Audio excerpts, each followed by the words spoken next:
ಖಾಸಗಿ ಬಸ್ ನಿಲ್ದಾಣದಲ್ಲಿ ತಂಗುದಾಣದ ಕೊರತೆ, ಪ್ರಯಾಣಿಕರ ಪರದಾಟ. ಶಿಡ್ಲಘಟ್ಟ ರೇಷ್ಮೆ ನಗರಿ ಎಂದೇ ಪ್ರಸಿದ್ಧವಾಗಿರುವ ಶಿಡ್ಲಘಟ್ಟ ನಗರದ ಖಾಸಗಿ ಬಸ್ ನಿಲ್ದಾಣದಲ್ಲಿ ಮೂಲಭೂತ ಸೌಕರ್ಯಗಳ ಕೊರತೆಯಿಂದಾಗಿ ಪ್ರಯಾಣಿಕರು ತೀವ್ರ ಸಂಕಷ್ಟ ಎದುರಿಸುತ್ತಿದ್ದಾರೆ. ಮುಖ್ಯವಾಗಿ ಬಸ್ ನಿಲ್ದಾಣದಲ್ಲಿ ಸರಿಯಾದ ತಂಗುದಾಣ ಇಲ್ಲದ ಕಾರಣ ಜನರು ಬಿಸಿಲು, ಮಳೆ ಮತ್ತು ಚಳಿಗೆ ಮೈಯೊಡ್ಡಿ ಬಸ್ಗಾಗಿ ಕಾಯುವಂತಾಗಿದೆ ಅಂತ ಕದಂಬ ಸೈನ್ಯ ಕನ್ನಡ ಸಂಘಟನೆಯ ಅಧ್ಯಕ್ಷರಾದ ಸಿಎನ್ ಮುನಿರಾಜು ಆಕ್ರೋಶ ವ್ಯಕ್ತಪಡಿಸಿದ್ದಾರೆ. ಶಿಡ್ಲಘಟ್ಟ ಬಸ್ ನಿಲ್ದಾಣವು ಚಿಕ್ಕಬಳ್ಳಾಪುರ, ಚಿಂತಾಮಣಿ ಮತ್ತು ಬೆಂಗಳೂರು ಸೇರಿದಂತೆ ವಿವಿಧ ನಗರಗಳಿಗೆ ಸಂಚರಿಸುವ ಸಾವಿರಾರು ಸಾರ್ವಜನಿಕರಿಗೆ ಪ್ರಮುಖ ಸಂಪರ್ಕ ಕೇಂದ್ರವಾಗಿದೆ. ಇಷ್ಟು ದೊಡ್ಡ ಮಟ್ಟದ ಜನಸಂದಣಿ ಇರುವ ಸ್ಥಳದಲ್ಲಿ ಪ್ರಯಾಣಿಕರಿಗೆ ನೆರಳು ನೀಡಲು ಒಂದು ಚಾವಣಿ ಇಲ್ಲದೆ ಇರುವುದು ಆಡಳಿತ ಮಂಡಳಿಯ ನಿರ್ಲಕ್ಷ್ಯಕ್ಕೆ ಹಿಡಿದ ಕೈಗನ್ನಡಿಯಾಗಿದೆ.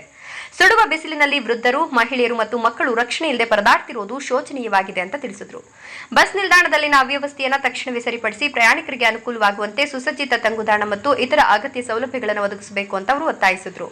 ಮುಂದಿನ ದಿನಗಳಲ್ಲಿ ಪ್ರಯಾಣಿಕರ ಹಿತದೃಷ್ಟಿಯಿಂದ ಸಂಬಂಧಪಟ್ಟ ಅಧಿಕಾರಿಗಳು ಈ ಕೂಡಲೇ ಎಚ್ಚೆತ್ತುಕೊಂಡು ಸೂಕ್ತ ಕ್ರಮ ಕೈಗೊಳ್ಳಬೇಕು ಅಂತ ಈ ಮೂಲಕ ಆಗ್ರಹಿಸಲಾಗಿದೆ.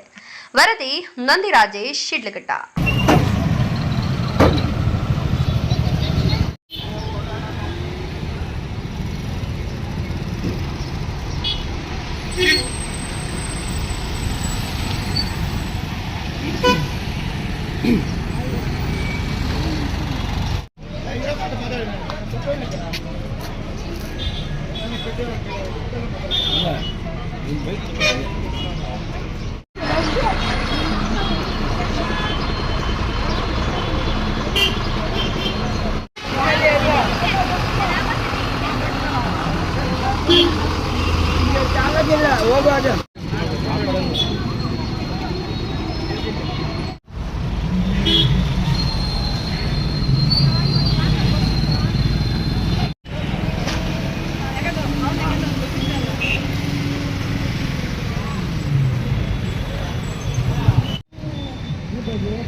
ನಮಸ್ತೆ, ನನ್ನ ಹೆಸರು ಸಿಎನ್ ಮುನಿರಾಜು, ಕದಂಬ ಸೈನ್ಯ ಕನ್ನಡ ಸಂಘಟನೆ ಅಧ್ಯಕ್ಷ ಮಾತಾಡ್ತಾ ಇದ್ದೀನಿ.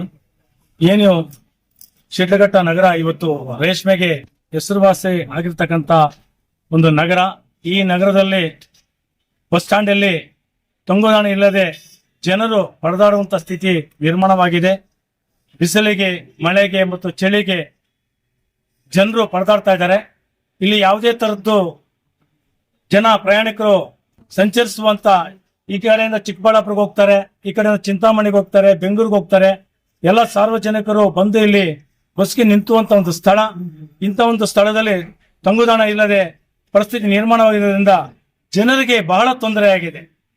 ತುಂಬಾ ಕಡು ಬಿಸಿಲು ನೋಡಿ, ಬಿಸಿಲು ನೋಡ್ತಾ ಇದ್ದೀರಾ, ಇಷ್ಟು ಜನ ಇದ್ದಾರೆ. ಯಾರಿಗಾದ್ರೂ ಇಲ್ಲಿ ರಕ್ಷಣೆ ಇದೆಯಾ? ಇಲ್ಲ. ಬಿಸಿಲಿಗೆ ಒಣಗ್ತಾ ಇದ್ದಾರೆ, ಮಳೆ ಬಂದ್ರೆ ಮಳೆಗೂ ನೆನ್ತಾ ಇದ್ದಾರೆ, ಜೊತೆಗೆ ಚಳಿಗೂ ಇದಾಗ್ತಾ ಇದೆ. ಹಾಗಾಗಿ ಇಲ್ಲಿ ಬಸ್ ಸ್ಟ್ಯಾಂಡ್ ಅಲ್ಲಿ ತಂಗುದಾಣವನ್ನು ಒಂದು ನಿರ್ಮಾಣ ಮಾಡುವಂತ ಒಂದು ಸ್ಥಿತಿ ಆಗ್ಬೇಕು. ಜನರಿಗೆ ಅನುಕೂಲವಾದ ರೀತಿಯಲ್ಲಿ ಎಲ್ಲ ವ್ಯವಸ್ಥೆಗಳು ಮಾಡಬೇಕು. ಮುಂದಿನ ದಿನಗಳಲ್ಲಿ ಏನಿವಾಗ ಅವ್ಯವಸ್ಥೆಯಾಗಿ ಇದೆಯೋ ಅದನ್ನ ಸರಿಪಡಿಸುವ ನಿಟ್ಟಿನಲ್ಲಿ ಕೆಲಸ ಮಾಡಬೇಕಾಗ್ತದೆ.